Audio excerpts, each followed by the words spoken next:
ജീവിതത്തെയും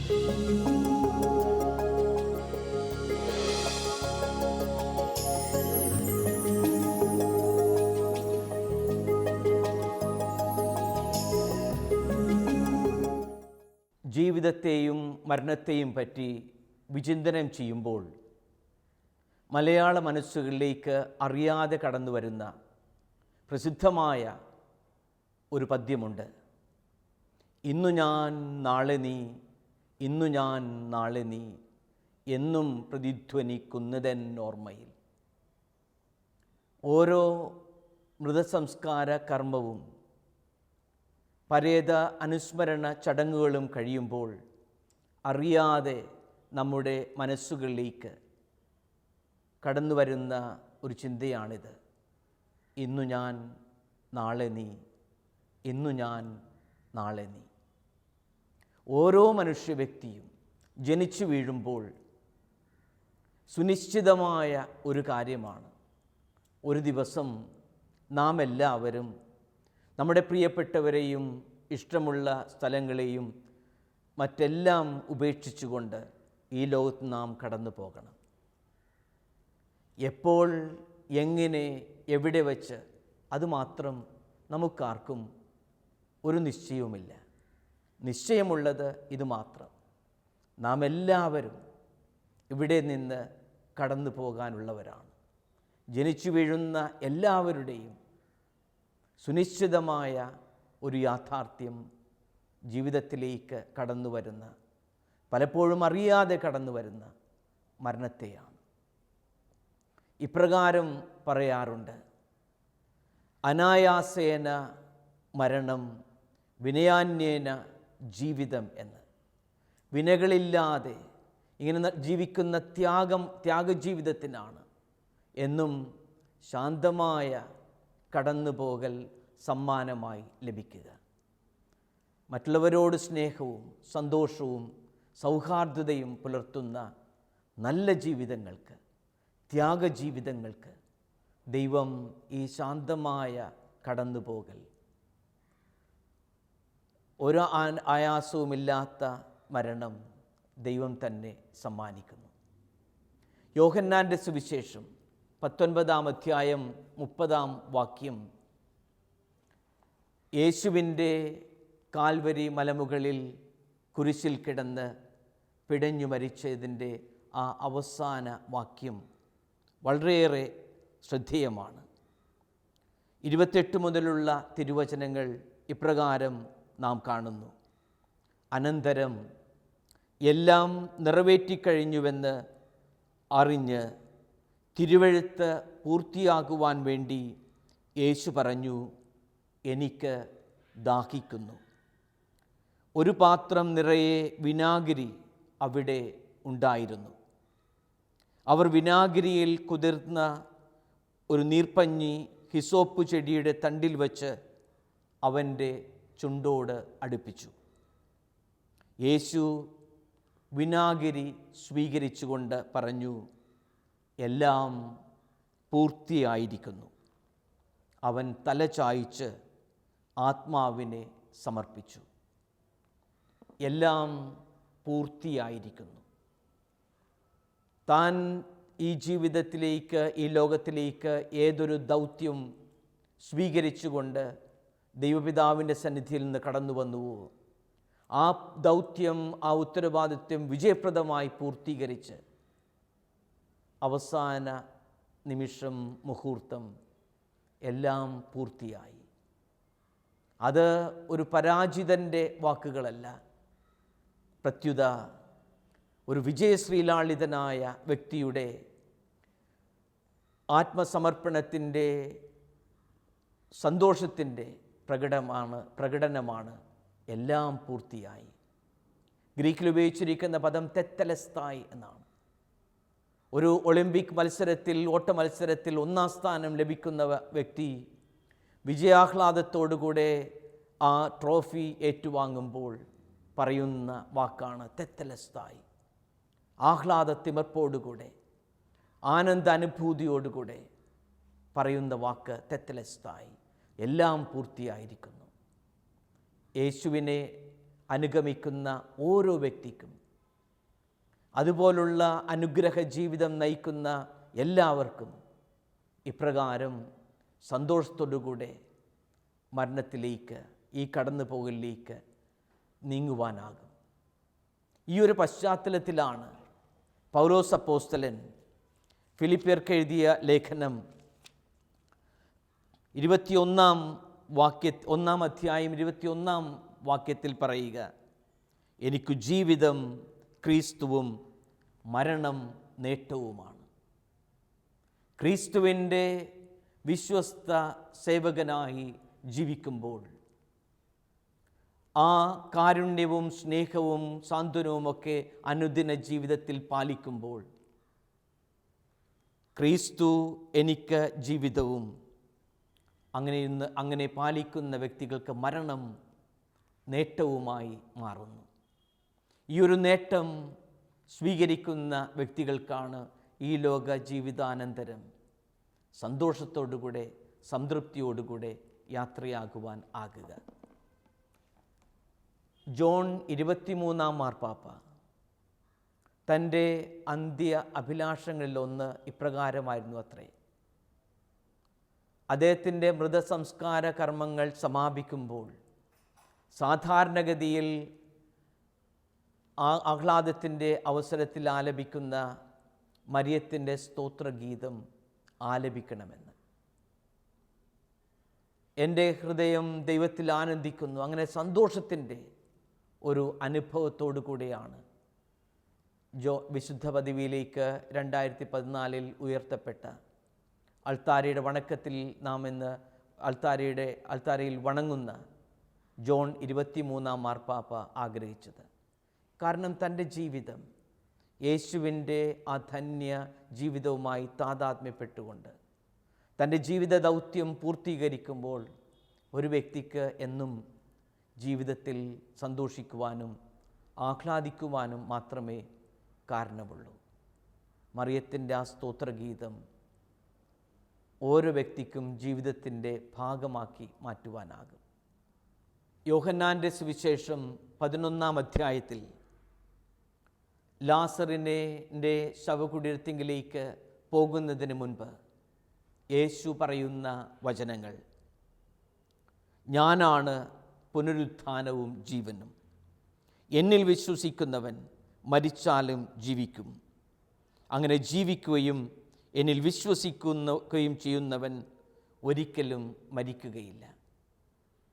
അങ്ങനെ യേശുവിനെ വിശ്വസ്തയോടെ പിൻചെല്ലുന്ന വ്യക്തികൾക്ക് യേശുവിനെ പോലെ ഇന്നത്തെ സമൂഹത്തിൽ കാരുണ്യത്തോടുകൂടെ കനിവോടുകൂടെ മറ്റുള്ളവർക്ക് സ്നേഹവും സൗഹാർദ്ദതയും പകർന്നുകൊണ്ട് ജീവിക്കുന്ന വ്യക്തികൾക്ക് ജീവിതം ആ യേശുവിനോടൊപ്പമുള്ള അനുഭവമായി മാറുന്നു. മരണവും ഈ ഒരു പുനരുത്ഥാനത്തിൻ്റെ നിത്യജീവിതത്തിൻ്റെ അനുഭവമായി മാറുന്നു. ലാസറിൻ്റെ ശവകുടീരത്തിങ്കൽ പോയി യേശു കരയുകയും ആ മരണത്തെ അതിജീവിപ്പിച്ചുകൊണ്ട് ഈ മനുഷ്യന് പുതുജീവൻ നൽകുകയും ചെയ്യുമ്പോൾ ആ വായന നമ്മെ ഓർമ്മിപ്പിക്കുക, ജീവൻ്റെയും മരണത്തിൻ്റെയും അതിനാഥനായ ക്രിസ്തു താൻ ഉയർപ്പിക്കപ്പെട്ടതുപോലെ തന്നെ അനുഗമിക്കുന്ന വ്യക്തികൾക്ക്, തന്നെ വിശ്വസ്തയോടെ പിൻചെല്ലുന്ന വ്യക്തികൾക്ക് ഈ ഒരു നിത്യജീവിതത്തിൻ്റെ അനുഭവം സമ്മാനമായി പകരുന്നു എന്നാണ്. കർത്താവ് എൻ്റെ ഇടയനാകുന്നു, എനിക്കൊന്നിനും കുറവുണ്ടാവുകയില്ല എന്ന സങ്കീർത്തകൻ്റെ വാക്കുകൾ ഈ ഒരു പ്രത്യാശയാണ് നമുക്ക് നൽകുക. ഇരുളിൻ്റെ താഴ്വരയിലൂടെ നടന്നാലും ഒരനർത്ഥവും എനിക്ക് ഭയപ്പെടുകയില്ല. നമ്മുടെ അനുദിന ജീവിതത്തിൻ്റെ ഇരുളുകളിലൂടെ നാം നടക്കേണ്ടി വന്നാലും ഇടയനായ നാഥൻ നമ്മോട് കൂടെയുണ്ടെങ്കിൽ എന്നും കരുത്തും കൃപയും ജീവിതത്തിൽ ഉണ്ടാകും. ഡാനിയേലിൻ്റെ പുസ്തകം 12 അധ്യായം 2 വാക്യം ഇപ്രകാരമാണ്, ഭൂമിയിലെ പൊടിയിൽ ഉറങ്ങുന്ന അനേകർ ഉണരും, ചിലർ നിത്യജീവനിലേക്ക്. ഭൂമിയിലെ പൊടിയിൽ ഉറങ്ങുന്നവർ ഉണരും, ചിലർ നിത്യജീവനിലേക്ക്. ദൈവത്തിൻ്റെ വിശ്വസ്തതയോടുകൂടെ ദൈവത്തിൽ അടിയുറച്ച് ആശ്രയിച്ച് ജീവിക്കുന്ന വ്യക്തികൾക്ക് ഈ ഒരു ഉണർവ്, ഈ നിത്യജീവിതത്തിലേക്കുള്ള ഉയർത്തെഴുന്നേൽപ്പ് അവകാശമായി ലഭിക്കുന്നു. അനുദിന ജീവിതത്തിൽ ഇരുളിൻ്റെ താഴ്വരയിലൂടെ നടക്കുമ്പോഴും നമ്മുടെ ജീവിതത്തിൽ അനുഭവവേദ്യമാകുന്നത് ഇതാണ്. ഡാനിയേലിൻ്റെ പുസ്തകത്തിൽ തന്നെ 13-ാം അധ്യായത്തിൽ സൂസന്നയെ പറ്റിയുള്ള ആ ശ്രദ്ധേയമായ പ്രതിപാദ്യമുണ്ട്.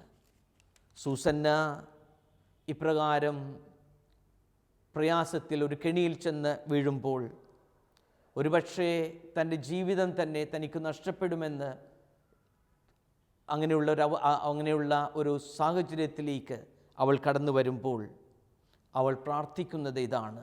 ഡാനിയേൽ പ്രവാചകൻ്റെ പുസ്തകം 13-ാം അധ്യായം 42-ാം വാക്യത്തിൽ കാണുന്നു. അപ്പോൾ സൂസന്ന അത്യുച്ചത്തിൽ നിലവിളിച്ചു പറഞ്ഞു, നിത്യനായ പിതാവേ, രഹസ്യങ്ങളെ വിവേചിക്കുന്നവനെ, വസ്തുക്കൾ ഉണ്ടാക്കുന്നതിന് മുൻപ് തന്നെ അവയെ അറിയുന്നവനെ, ഇവർ എനിക്കെതിരെ കള്ളസാക്ഷ്യം പറഞ്ഞെന്ന് അങ്ങ് അറിയുന്നുവല്ലോ. ഞാനിതാ മരിക്കാൻ പോകുന്നു. എങ്കിലും എനിക്കെതിരെ ദുഷ്ടതയോടെ ആരോപിച്ചിരുന്ന കാര്യങ്ങളൊന്നും ഞാൻ ചെയ്തിട്ടില്ല. അങ്ങനെ തൻ്റെ വിശ്വസ്തത, കർത്താവിൻ്റെ മുൻപിലുള്ള തൻ്റെ ആത്മാർത്ഥത അവൾ നിലവിളിച്ചുകൊണ്ട് പ്രാർത്ഥിക്കുന്നു. അവൾക്ക് ഒരുപക്ഷേ മരണം അടുത്തു വരുന്നു എന്ന് കൂടെ അവൾക്ക് ചിന്തയുണ്ട്. ഞാനിതാ മരിക്കാൻ പോകുന്നു. തുടർന്ന് നാം വായിക്കുക ഇപ്രകാരമാണ്: കർത്താവ് അവളുടെ നിലവിളി കേട്ടു. അവൾ കൊലക്കളത്തിലേക്ക് നയിക്കപ്പെട്ടപ്പോൾ ദാനിയേൽ എന്നു പേരുള്ള ഒരു ബാലൻ്റെ പരിശുദ്ധമായ ആത്മാവിനെ കർത്താവ് ഉണർത്തി. പിന്നീടുള്ള സംഭവം നമുക്കറിയാം. ഈ ഒരു പിഞ്ചുബാലൻ്റെ ഇടപെടൽ കൊണ്ട് കർത്താവ് അവളുടെ ജീവിതം സുരക്ഷിതമാക്കുന്നു. അവളുടെ പ്രതിയോഗികളെ കർത്താവ് തന്നെ ശിക്ഷയിലേക്ക് നയിക്കുകയും ചെയ്യുന്നു. വിശ്വസ്തയോടെ ജീവിക്കുന്ന വ്യക്തികൾക്ക് ദൈവം സമ്മാനമായി അവിടുത്തെ സംരക്ഷണം എന്നും പ്രദാനം ചെയ്യുന്നു. അങ്ങനെയുള്ള വ്യക്തികളുടെ ജീവിതം ഇരുളിൻ്റെ താഴ്വരയിലൂടെ നടന്നു പോകുമ്പോഴും സുരക്ഷിതമായി മുന്നോട്ട് നയിക്കാനാകുന്നു. മരണത്തെപ്പറ്റി നാം ചിന്തിക്കുമ്പോൾ അതുതന്നെ, ആ വിചിന്തനം തന്നെ നമ്മെ ജീവിതത്തെപ്പറ്റി കൂടുതൽ ചിന്തിക്കുവാനുള്ള അവസരമാണ്. ഈയിടെ ഒരു പുസ്തകം ശ്രദ്ധയിൽ പതിഞ്ഞു. പോൾ കലാനിധി എഴുതിയിട്ടുള്ള വെൻ ബ്രെത്ത് ബിക്കംസ് എയർ. വെറും 36-ാമത്തെ വയസ്സിൽ ബിരുദാനന്ദ ബിരുദവും അത് ഇംഗ്ലീഷ് ലിറ്ററേച്ചറും ന്യൂറോ സർജറിയും ഒക്കെ പഠിച്ചതിന് ശേഷം ഒരു ഡോക്ടറായി ഒരു ആശുപത്രിയിൽ സേവനമനുഷ്ഠിക്കുവാൻ തുടങ്ങിയ അവസരത്തിലാണ് ഈ 36-ാം വയസ്സിൽ ശ്വാസകോശത്തിൻ്റെ ക്യാൻസർ ബാധിച്ച് അതിൻ്റെ 4th സ്റ്റേജിൽ, 4ാമത്തെ സ്റ്റേജിൽ എത്തിയിരിക്കുന്ന വിവരം പോൾ തിരിച്ചറിയുക. അത് ഈ മനുഷ്യനെ പിടിച്ചുലച്ചു കളഞ്ഞു. പക്ഷെ സാവധാനം ഈ രോഗത്തിൻ്റെ അവസ്ഥയിൽ നിന്ന്, അതായത് ഇത്രയും നാൾ മരണഗ്രസ്തരെ, ഏറ്റവും വലിയ പ്രയാസമേറിയ രോഗങ്ങളിൽ കഴിഞ്ഞിരുന്നവരെ പരിചരിച്ചിരുന്ന ഡോക്ടർ തൊട്ടടുത്ത ദിവസം അവരോടൊപ്പം ആ ആശുപത്രിയിൽ തന്നെ ഒരു രോഗിയായി കടന്നു വരേണ്ട അവസ്ഥ വന്നു. പോൾ ഇപ്രകാരം എഴുതുന്നു, സാമുവൽ ബെക്കറ്റിനെ ഉദ്ധരിച്ചുകൊണ്ട്: I can't go on, I will go on. എനിക്ക് മുന്നോട്ട് പോകുവാൻ പ്രയാസമുണ്ട്. കാരണം ഈ ശ്വാസകോശത്തിൻ്റെ 4ാം സ്റ്റേജിൽ തൻ്റെ ക്യാൻസർ ഏറ്റവും കടുത്ത രീതിയിൽ കടന്നു വന്നിരിക്കുന്നു. പക്ഷേ അതുകൊണ്ട് ഐ കാൺട്ട് ഗോ ഓൺ. പക്ഷേ കൂടുതൽ പറയുന്നു ഐ വിൽ ഗോ ഓൺ എന്ന്. ഞാൻ മുന്നോട്ട് തന്നെ പോകും. മരണത്തെ മുൻകൂട്ടി കാണുമ്പോഴും മനുഷ്യൻ നിശ്ചയദാർഢ്യത്തോടുകൂടെ മുന്നോട്ട് നയിക്കണം, മുന്നോട്ട് പോകണം. അദ്ദേഹത്തിൻ്റെ ഭാര്യ ലൂസി ഒരുമിച്ച്, ലൂസി ഈ പുസ്തകത്തിൽ അതിൻ്റെ ആദ്യ ഭാഗം പോൾ കലാനിധി തന്നെ എഴുതുന്നതാണ്. പിന്നെ അദ്ദേഹം 2015 മാർച്ച് മാസം അദ്ദേഹം മരണപ്പെട്ടു, ഈ ക്യാൻസർ രോഗത്തിന് അടിമപ്പെട്ടുകൊണ്ട്. പിന്നീട് ഇതിൻ്റെ അവസാനത്തെ എപ്പിലോഗ്, അവസാനത്തെ ഭാഗം എഴുതി ചേർത്തത് ഭാര്യ ലൂസിയാണ്. അവൾ ഇപ്രകാരം എഴുതുന്നു: 22 months ago, we had cried in a bed on another floor of this same hospital as we learned of Paul's cancer diagnosis.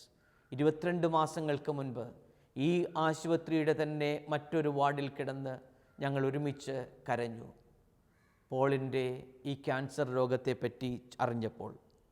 And 8 months ago, 8 മാസത്തിന് മുൻപ്, we had been together here in this hospital bed the day after Caddy was born. അവർക്ക് ഒരു കുഞ്ഞു ജനിച്ചപ്പോൾ, കാഡി എന്ന് പേരിട്ട ആ കുഞ്ഞു ജനിച്ചപ്പോൾ 8 മാസത്തിന് മുൻപ് അവർ ഇതേ ആശുപത്രിയിൽ ഉണ്ടായിരുന്നു. ഇപ്പോൾ ഇതാ ഭർത്താവിൻ്റെ മരണം സ്വീകരിച്ചുകൊണ്ട് ആ ആശുപത്രിയിൽ.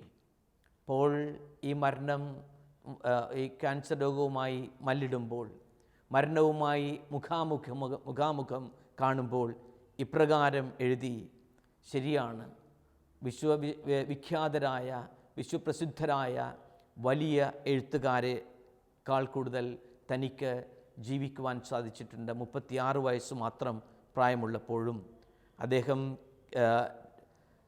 പറഞ്ഞു ഇപ്രകാരം: അങ്ങനെയുള്ള വ്യക്തികളുടെ ജീവിതത്തേക്കാൾ കൂടുതൽ ജീവിച്ചെങ്കിലും ഇനിയും ഒത്തിരി നേടാനുണ്ടെങ്കിലും ഞാൻ എൻ്റെ ജീവിതം ഇപ്രകാരം സമർപ്പിക്കുന്നു. ലൂസി പിന്നീട് പോളിനെ അനുസ്മരിച്ചുകൊണ്ട് എഴുതുന്നു: it never occurred to me that you could love someone the same way after he was gone. ഒരാൾ ഈ ലോകത്തിൽ നിന്ന് കടന്നു പോയതിന് ശേഷവും ഇപ്രകാരം ആ വ്യക്തിയെ സ്നേഹിക്കുവാൻ തുടർന്നും സ്നേഹിക്കാനാകുമെന്ന് ഞാൻ ഒരിക്കലും ചിന്തിച്ചില്ല. That I would continue to feel such love and gratitude alongside the terrible sorrow, the grief so heavy that at times I shiver and mourn under the weight of it.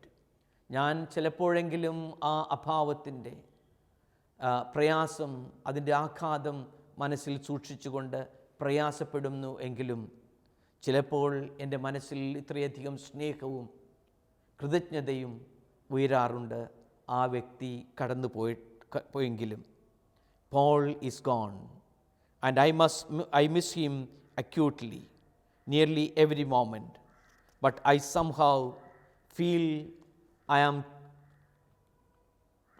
am still taking part in life we created together. Paul കടന്നുപോയി, പക്ഷേ എങ്കിലും ഞങ്ങൾ ഒരുമിച്ച് സൃഷ്ടിച്ചെടുത്ത ആ ജീവിതം ഇനിയും തുടരുന്നു എന്നുള്ള ആ ഓർമ്മയിൽ. C.S. ലൂയിസ് എന്ന വിഖ്യാതനായ എഴുത്തുകാരനെ ഉദ്ധരിച്ചുകൊണ്ട് ലൂസി എഴുതുന്നു: bereavement is not the truncation of married love but one of its regular phases like the honeymoon. Honeymoon പോലെ തന്നെ ആ സ്നേഹത്തിൻ്റെ പാരമ്യം തുടർന്നും മനസ്സിലാക്കുവാനുള്ള ഒരവസരമാണ് ഒരാൾ കടന്നുപോയി എങ്കിലും ആ വ്യക്തിയെപ്പറ്റിയുള്ള ധന്യമായ ഓർമ്മ. മരണത്തെപ്പറ്റിയുള്ള ചിന്ത നമ്മുടെ മനസ്സുകളിലേക്ക് വരുമ്പോൾ ഏറ്റവും കൂടുതൽ നാം ചിന്തിക്കേണ്ടത് ആ മരണപ്പെട്ട് കടന്നുപോയ വ്യക്തികൾ നമുക്ക് വേണ്ടി നൽകിയ ആ നല്ല ഓർമ്മകളുടെ ചിത്രമാണ്.